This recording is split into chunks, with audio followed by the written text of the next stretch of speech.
Na mjambo na karibu katika taarifa yetu ya habari za asubuhi ya leo, ikiwa ni tarehe 10 mwezi wa 8 mwaka 2026, ikiwa itakuwa ni mara ya kwanza kufuatilia habari kupitia mtandao wetu wa YouTube Congo Post News. Hakikisha unajiabone na comment vile una partage ili habari ndili kuwafikia wale wengi, wala unaweza kutuandikia kwa namba ambayo inaendelea kwenye video kwenye picha na ukatupatia maoni yako, aiza mapendekezo yako, wala ukatujuza moja kwa moja unaendelea kutufuatilia ukiwa sehemu gani au maeneo gani. Mpendwa msikilizaji, bila kuchelewa, katika taarifa yetu ya habari za asubuhi ya leo utapata kujua nini kinachoendelea huko mashariki mwa Jamhuri ya Kidemokrasia ya Kongo, vile pembe zote za dunia. Mpendwa msikilizaji na mtazamaji, karibu katika taarifa hii ya habari. Karibu tuendelee na habari kutoka mashariki mwa Jamhuri ya Kidemokrasia ya Kongo, ambako hali ya usalama inaendelea kuwa mbaya katika jimbo la Ituri, kaskazini mashariki mwa Jamhuri ya Kidemokrasia ya Kongo, baada ya wanajeshi wawili wa jeshi la Jamhuri ya Kidemokrasia ya Kongo FARDC kuuawa katika shambulio dhidi ya kituo cha jeshi katika eneo la Jugu. Kwa mujibu wa taarifa kutoka kwa vyanzo vya kiusalama, shambulio hilo lilitokea katika usiku wa kuamkia Jumamosi tarehe 8 mwezi wa 8 mwaka 2026 katika kijiji cha Jupa kilichopo katika eneo la Jugu huko Ituri. Inadaiwa kuwa kundi la watu wenye silaha walivamia kituo cha FARDC kilichokuwa takriban kilomita 3 kutoka kituo cha biashara cha Mabanga. Washambuliaji hao wametajwa na vyanzo vya kiusalama kuwa wapiganaji wa kundi la Convention pour la Révolution Populaire linalojulikana kama CRP, ambalo linahusishwa na Thomas Lubanga. Katika shambulio hilo, mapigano makali yalizuka kati ya washambuliaji na wanajeshi wa FARDC waliokuwa wakilinda kituo hicho. Taarifa zinaeleza kwamba wanajeshi wawili wa FARDC waliuawa wakati wa mapigano, huku wanajeshi wengine watatu wakijeruhiwa vibaya. Jambo linalozua wasiwasi zaidi ni kwamba baada ya mapigano, washambuliaji walifanikiwa kuchukua silaha zilizokuwa mikononi mwa wanajeshi wa FARDC. Kwa mujibu wa vyanzo vya kiusalama, moja ya sababu zilizodhaniwa kuwa zilichochea shambulio hilo ilikuwa kupata silaha na risasi. Hii ina maana kwamba shambulio hilo huenda halikulenga tu kudhoofisha kituo cha wanajeshi, bali pia kuongeza uwezo wa kijeshi wa kundi lililoshambulia. Katika mazingira ya migogoro ya muda mrefu kama ya Ituri, silaha ni rasilimali muhimu sana kwa makundi yenye silaha. Kundi lilipofanikiwa kuvamia kituo cha wanajeshi na kuchukua silaha, linapata uwezo wa kuongeza nguvu zake bila kulazimika kutafuta silaha hizo kupitia njia nyingine. Lakini kwa upande mwingine, tukio hili linaonyesha changamoto ambayo FARDC inakabiliana nayo katika maeneo ya vijijini ya Jugu, kulinda vituo vya kijeshi vilivyo umbali na vituo vikubwa vya mijini. Kituo cha Jupa kilikuwa umbali wa takriban kilomita 3 kutoka Mabanga. Umbali kama huo unaweza kufanya vituo vya kijeshi kuwa katika mazingira magumu iwapo akina ulinzi wa kutosha, mawasiliano mazuri au uwezo wa kupata msaada wa haraka kutoka kwa vituo vingine vya kijeshi. Kwa hilo, tukio hili linaweza kuonekana kama ishara kwamba vita dhidi ya makundi yenye silaha katika Ituri si swala la operation kubwa pekee, bali pia ni swala la kulinda vituo vidogo na njia muhimu zinazounganisha maeneo ya vijijini. Tukio la Jupa alijatokea katika mazingira ya utulivu. Siku chache kabla ya shambulio hili, kulikuwa na mapambano mengine kati ya FARDC na wapiganaji wanaohusishwa na CRP katika eneo la milima ya Ro, bado ndani ya eneo la Jugu. Kwa mujibu wa taarifa zilizopo, wapiganaji watatu wa kundi hilo waliuawa katika mapigano hayo. Kwa hiyo tukio la Jupa linaweza kutazamwa ndani ya muktadha mpana wa mvutano unaendelea kati ya FARDC na makundi yenye silaha katika eneo la Jugu. Ikiwa kweli kundi hilo lilihusika katika matukio yote mawili, basi inaweza kuashiria kwamba mapigano kati ya pande hizo yanaendelea kubadilika kutoka kwa matukio ya hapa na pale kwenda kwenye mfululizo wa mashambulizi ya kulipiza kisasi. Hali kama hiyo inaweza kuwa hatari kwa wakazi wa maeneo yanayozunguka Jugu, kwa sababu mapigano yanaongezeka, raia wanaweza kukumbwa na hofu, kuhama makazi yao na kukosa huduma muhimu. Eneo la Jugu limekuwa mojawapo ya maeneo ambayo yameathiriwa sana na ukosefu wa usalama katika jimbo la Ituri. Kwa muda mrefu, makundi mbalimbali yenye silaha yamekuwa yakifanya shughuli katika maeneo tofauti ya Ituri, na jeshi la taifa limekuwa likifanya operation ya kuwazuia. Changamoto kubwa kwa mamlaka ni kwamba mazingira ya kijiografia na umbali kati ya vijiji vinaweza kufanya iwe vigumu kudhibiti maeneo yote kwa wakati mmoja. Hali hii pia inaongeza hatari kwa vituo vidogo vya kijeshi ambavyo vinaweza kuwa mbali na msaada wa haraka. Kwa mtazamo wa kiusalama, kupotea kwa silaha za FARDC katika shambulio kama hii ni jambo linalohitaji kuchukuliwa kwa uzito, kwa sababu silaha hizo zinaweza kutumika katika mashambulizi mengine dhidi ya wanajeshi wala raia. Ikiwa jeshi la FARDC itafanya operation ya kuwafuatilia washambuliaji na kurejesha silaha zilizochukuliwa, kuna uwezekano wa kutokea tena kwa mapigano mengine katika eneo la Jugu. Kwa upande mwingine, kama hakuna hatua madhubuti za kiusalama zitakazochukuliwa, makundi yenye silaha yanaweza kuona mashambulizi dhidi ya vituo vidogo vya kijeshi kama njia ya kupata silaha na kuongeza uwezo wao. Hivyo tukio hili linaonyesha umuhimu wa kuimarisha ulinzi wa vituo vya kijeshi vilivyo katika maeneo ya mbali, kuboresha mawasiliano kati ya vituo vya kijeshi na kuhakikisha kwamba wanajeshi wanaweza kupata msaada wa haraka wanaposhambuliwa. Lakini pia suluhisho la tatizo la Ituri haliwezi kuwa la kijeshi pekee, kwa sababu nyuma ya mzozo huu kuna masuala ya kisiasa, kijamii, kiuchumi, ardhi, usalama wa jamii na uwepo makundi yenye silaha. Kwa jumla, shambulio la Jupa linaonyesha kwamba hali ya usalama katika eneo la Jugu bado ni mbaya sana. Wanajeshi wawili wa FARDC wamepoteza maisha, wengine watatu kujeruhiwa na silaha zimechukuliwa na washambuliaji wanaodaiwa kuwa ni waasi wa CRP ambayo inaongozwa na Thomas Lubanga. Tukio hili linakuja siku chache tu baada ya mapambano mengine katika eneo la mlima ya Ro, jambo linaloonyesha kwamba mvutano kati ya FARDC na makundi yenye silaha bado yanaendelea. Kwa sasa jambo la msingi ni kufuatilia hatua ambazo FARDC na mamlaka ya Ituri zitachukua baada ya tukio hili, hasa katika suala la kurejesha usalama, kuzuia mashambulizi dhidi ya vituo vya kijeshi na kulinda raia wanaoishi katika maeneo yaliyoathiriwa. Jugu inaendelea kuwa moja ya maeneo muhimu katika suala la usalama wa Ituri, na matukio kama haya yanaonyesha kwamba licha ya juhudi za serikali, changamoto ya makundi yenye silaha bado haijaondolewa kabisa. Hii ni ripoti kuhusu shambulio la Jupa katika eneo la Jugu mkoani Ituri, mashariki mwa Jamhuri ya Kidemokrasia ya Kongo. Tuendelee na habari kutoka mashariki mwa Jamhuri ya Kidemokrasia ya Kongo, ambako tukio jingine la kusikitisha la mashambulizi dhidi ya raia limeripotiwa katika eneo la Mombasa mkoani Ituri, mashariki mwa Jamhuri ya Kidemokrasia ya Kongo. Takriban raia 13 wameuawa katika shambulio jipya linalodaiwa kufanywa na wanajeshi au wapiganaji wa ADF katika kijiji cha Banana Ekole kilichopo katika eneo la Mombasa ndani ya groupement ya Bapongomo Shiferia Babila Babombi. Kwa mujibu wa taarifa kutoka shirika la haki za kibinadamu Protection Plus, shambulio hilo lilitokea usiku wa Ijumaa tarehe 7 mwezi wa 8 mwaka 2026 majira ya saa 1 usiku.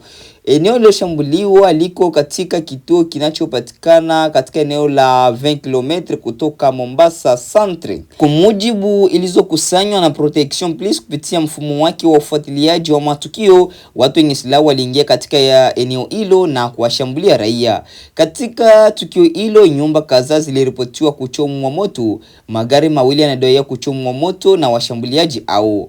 Hadi wakati wa kukusanywa kwa taarifa hiyo ya habari, miili 13 ilikuwa tayari imehesabiwa, lakini idadi ya waathirika inaweza kuongezeka kwa sababu baadhi ya maeneo yaliyoathiriwa bado yalikuwa magumu kufikia. Hii ina maana kwamba tathmini kamili ya madhara ya shambulio hilo bado haijakamilika kabisa. Mbali na mauaji na uchomaji wa nyumba, taarifa zinaeleza pia kuhusu utekaji wa watu. Taarifa hiyo imesema kwamba watu kadhaa walichukuliwa mateka wakati wa shambulio hilo, na Jumamosi asubuhi karibu saa 12 za asubuhi, mwanaume mmoja pamoja na mke wake walidaiwa kuchukuliwa na washambuliaji au. Kwa mujibu wa chanzo hicho, idadi ya watu waliotekwa imefikia angalau 14. Kinachofanya tukio hii kuwa la kutisha zaidi sio tu idadi ya waliouawa, bali pia ukweli kwamba linatokea katika eneo ambalo tayari limekuwa limekumbwa na matukio ya usalama kwa muda mrefu. Protection Plus imesema kuwa kulikuwa tayari na tahadhari kuhusu uwepo wa mienendo ya watu wenye silaha katika maeneo ya Bapongomo na Babombi. Kwa hiyo swali kubwa linalojitokeza ni ikiwa kulikuwa na taarifa za awali kuhusu uwepo wa watu wenye silaha, kwa nini shambulio hilo linaweza kutokea na kusababisha vifo vya raia wengi? Hii inaibua mjadala kuhusu uwezo wa mfumo wa tahadhari za mapema za namna taarifa za kiusalama zinavyofanyiwa kazi. Katika mazingira kama ya Mombasa, taarifa ya kuwepo kwa wapiganaji wenye silaha inaweza kuwa muhimu sana ikiwa itafuatwa na hatua za haraka za kulinda maeneo yenye wakazi wengi. Tatizo lingine ni ukubwa wa maeneo ya ugumu wa kufika katika baadhi ya vijiji. Mombasa ni eneo lenye maeneo mengi ya vijijini ya misitu mikubwa. Changamoto za usafiri na mawasiliano zinaweza kufanya iwe vigumu kwa vyombo vya usalama kufika kwa haraka pale shambulio linapotokea. Hali hii inaweza kuacha raia katika mazingira magumu, hasa wakati makundi yenye silaha yanapofanya mashambulizi ya kushtukiza. Kwa wakazi wa Banana Ekole na maeneo ya jirani, madhara ya tukio hii hayaishi kwenye idadi ya watu waliouawa. Kuchomwa moto kwa nyumba kunaweza kuacha familia nyingi bila makazi. Kuchomwa kwa magari kunaweza pia kuathiri usafirishaji wa watu na bidhaa katika eneo hilo. Taarifa kuhusu watu waliotekwa inaweza kuongeza hofu miongoni mwa wakazi. Familia zinazopoteza ndugu zao katika mazingira kama haya yanakabiliwa na hali ya kutokuwa na uhakika kuhusu hatima yao. Kwa upande mwingine, mashambulizi yanaporudiwa mara kwa mara yanaweza kusababisha baadhi ya wakazi kuondoka katika maeneo yao kwa hofu ya usalama. Hii inaweza kuongeza tatizo la watu kuhama makazi yao na kuathiri shughuli za kawaida kama kilimo, biashara na elimu. Kutokana na tukio hili, Protection Plus imeeleza masikitiko yake na kutoa wito kwa mamlaka za kitaifa na za mkoa wa Ituri kuongeza ulinzi wa raia katika eneo la Mombasa. Shirika hilo pia limetaka vyombo vya usalama kutathmini upya mikakati yao ya kulinda wananchi. Wito umetokana hasa na ukweli kwamba kwa mujibu wa shirika hilo kulikuwa na taarifa za awali kuhusu mienendo ya watu wenye silaha katika maeneo ya Bapongomo na Babombi. Kwa hiyo hatua inayohitajika sio kusubiri shambulio litokee ndipo usalama uimarishwe. Kinachohitajika ni kuimarisha mfumo wa tahadhari za mapema, mawasiliano kati ya wananchi na vyombo vya usalama, pamoja na uwepo wa kutosha wa vikosi katika maeneo yanayotambuliwa kuwa hatarishi. Kwa jumla, shambulio la Banana Ekole linaonyesha tena changamoto kubwa ya usalama linalowakabili raia katika baadhi ya maeneo ya Ituri. Kwa sasa taarifa iliyotolewa na Protection Plus inaonyesha kwamba raia 13 wameuawa, huku wengine wakidaiwa kutekwa na nyumba kadhaa kuchomwa pamoja na magari kuchomwa moto. Hata hivyo, kwa sababu baadhi ya maeneo bado ni magumu kufikika, idadi ya waathirika inaweza kubadilika baada ya tathmini zaidi kufanyika. Kinachositizwa na mashirika ya haki za kibinadamu ni kwamba ulinzi wa raia unapaswa kuwa kipaumbele, hasa katika maeneo ambayo tayari yamekuwa yakitoa tahadhari kuhusu uwepo wa makundi yenye silaha. Tukio hili pia linaonyesha umuhimu wa mamlaka kuchunguza kwa kina sababu zinazofanya mashambulizi ya aina hii kujirudia na kuhakikisha kwamba taarifa za tahadhari zinazotolewa na wananchi na mashirika ya kiraia yanafanyiwa kazi kwa wakati. Kwa sasa macho yanaelekezwa Mombasa, huku familia zikisubiri taarifa zaidi kuhusu ndugu zao na mamlaka zikikabiliwa na jukumu kubwa la kurejesha usalama na kuzuia mashambulizi mengine dhidi ya raia. Baada ya kusikiliza matangazo yetu kutoka sehemu mbalimbali mashariki mwa nchi ya Jamhuri ya Kidemokrasia ya Kongo, basi mpendwa msikilizaji, mtazamaji, acha nikuungie moja kwa moja na habari za kimataifa ili upate kujua nini kinachoendelea pembe zote za dunia. Karibu.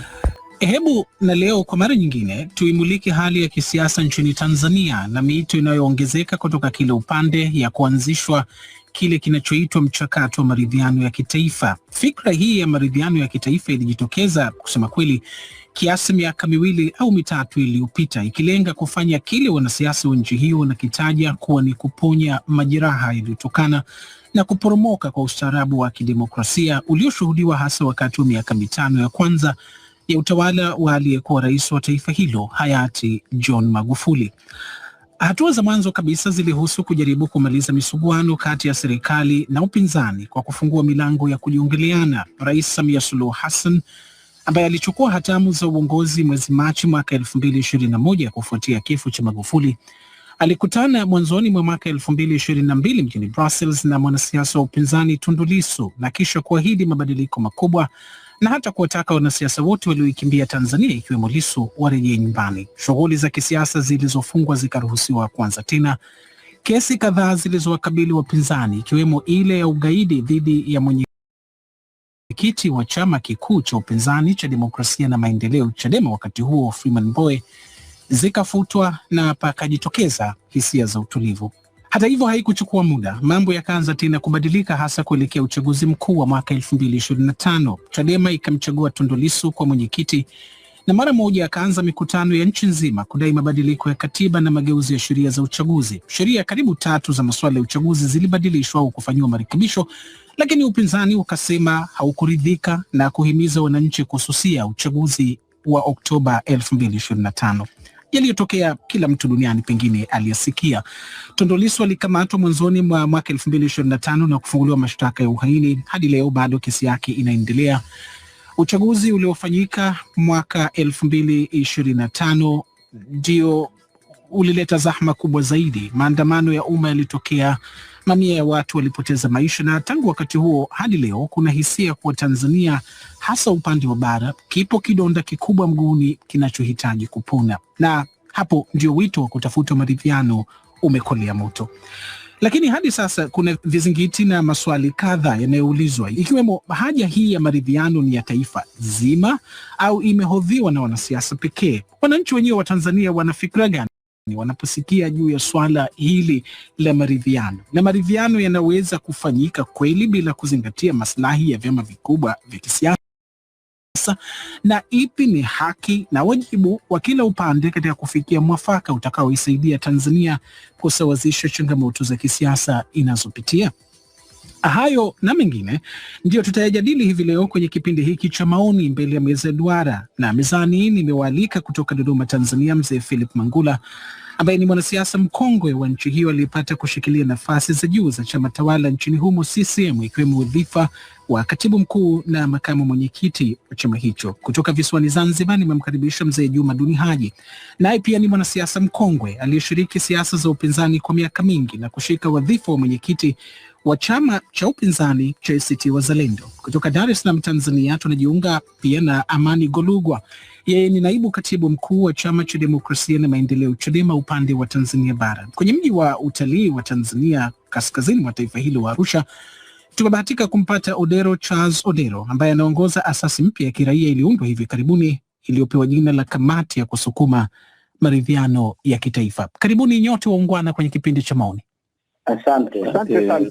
Mwenyekiti hapa Bon, ni mimi Rashid Chilumba. Nawaomba nyote mniruhusu nianze na mzee Philip Mangula hapo Dodoma. Mzee Mangula, nimesema kwenye utangulizi, umekuwa kiongozi wa juu sana wa chama tawala CCM na umebakia kuwa miongoni mwa wale wakongwe wa chama hicho hivi sasa, na swala hili la maridhiano ambalo nimelieleza kwa urefu kwenye utangulizi linazungumzwa sana hivi sasa na viongozi ikiwemo wa chama chako cha Mapinduzi. Ninyi linapotajwa swala hili la maridhiano ndani ya CCM, fikra hii inatafsiriwa vipi, mzee Mangula? Kwetu sisi si jambo geni maridhiano. Maridhiano ni jinsi vyama vya siasa vyote vina sera zake, vina malengo yake na kadhalika. Sasa katika ushindani, chama kimoja hushinda na pengine kama kishinda kimoja basi naunda serikali. Nasema si mara ya kwanza, kwa sababu kulikuwa na aina hiyo, ilikuwa maridhiano kati ya vyama viwili mwaka 2001. Yalitokana na kutokuelewana kati ya CCM na CUF. Hasa chama cha CUF hakikubali matokeo ya uchaguzi ule. Matokeo yenyewe yalikuwa tarehe 26 na 27 na Januari 2001. Hayo matokeo yalisababisha vifo na watu kukimbia, kupata wakimbizi huko. Sasa hali ikawa mbaya. Kwa hiyo ikawa tufanyeje sasa? Tukakutana sasa makatibu wakuu, mimi upande wa CCM na Maalim Seif Sharif Hamad ambaye sasa marehemu upande wa CUF, na hatukuwa peke yetu. Kila kiongozi wa chama alikuja na wasaidizi wake au wajumbe wake. Hata huyo Juma Duni alikuwa mmoja katika upande wa CUF. Na nataka nikusomee sehemu moja ya kilichokiamua. tulisema ili kufanikisha azma ya kuwa na mashauriano ya kudumu baina ya viongozi wa vyama vya siasa, vyama vya CCM na CUF vimekubaliana kuwa ipo haja ya kuwa na kamati ya pamoja ya mashauriano ya vyama vya siasa hapa nchini, na itakayojumuisha viongozi wa kitaifa wa vyama vyote vya siasa vilivyopo nchini katika mfumo ambao utaamuliwa na vyama husika baadaye. Mwisho wa nukuu. Sasa hiyo tuliona haja ya kuwa na mashauriano. Jambo lolote linapotokea linapoathiri jamii, lazima viongozi wakuu waongoze kufikia maelewano. Nini chambua kwanza, nini kinafanya tofautiane na hapa, kwa hiyo nini kifanyike. Ndio mzee Mangula, niruhusu nibakie nawe kidogo hapo. Hilo swala uliloligusa, hayo unayosema ni zaidi ya miaka 20 pengine na 5 iliyopita, lakini sasa liko swala hili linalotokana na yaliyotokea kwenye uchaguzi utawala wa miaka 5 wa Rais Magufuli. Hii inayozungumzwa sasa, fikra ile bado iko ndani ya Chama cha Mapinduzi? Kwa sababu tumesikia baadhi ya viongozi wa Chama cha Mapinduzi, ikiwemo makamu mwenyekiti wa sasa wa taifa wa Chama cha Mapinduzi Stephen Wasira, anasema kwa mtazamo wa sasa anaofikiria, CCM inapozungumzia maridhiano haizungumzi maridhiano kati ya vyama, pengine CCM na Chadema, bali ya nchi nzima. Inawezekana? Inawezekana. Ndio maana hata sisi tulipokubaliana wa vyama viwili tukasema tusiwe jambo letu wa vyama viwili, tuunde vyama vyote vishiriki. Tukaunda Baraza la Taifa la Mashauriano ya Vyama vya Siasa. Tuliunda. Juma Duni alikuwa mjumbe katika baraza ile kama ilivyokuwa kwangu mimi na kadhalika. Asante. Bwana Amani Golugwa, kama umemsikia mzee Mangula hapo anasema kwa fikra yake inawezekana, na nyinyi pia mnatazama hivyo hivyo ndani ya Chama cha Demokrasia na Maendeleo, Chadema. Na hii fikra ya maridhiano ninyi mnaitafsiri vipi ndani ya Chadema? Bwana Chilumba, kwanza ninashukuru sana. Ninajisikia heshima kuwa kwenye meza ya duara na wazee ninaowaheshimu sana, mzee Mangula, mzee Duni Haji. Tumefanya naye kazi Chadema, wakati huo nikiwa katibu wa kanda ya kaskazini. Kwa hivyo ninajisikia heshima sana kuwa kwenye meza ya duara pamoja nao. Naam, nafikiri kwamba jambo hili la maridhiano si jambo. Nani hapo ndipo tunapohitimisha matangazo yetu ya habari za asubuhi ya leo, ikiwa ni tarehe 10 mwezi wa 8 mwaka 2026. Mpendwa msikilizaji na mtazamaji, asante kwa kuwa nasi, kwa kuendelea kuungana nasi mpaka mwisho na kupata kujua ni kinachoendelea mashariki mwa DRC kupitia taarifa yetu ya habari.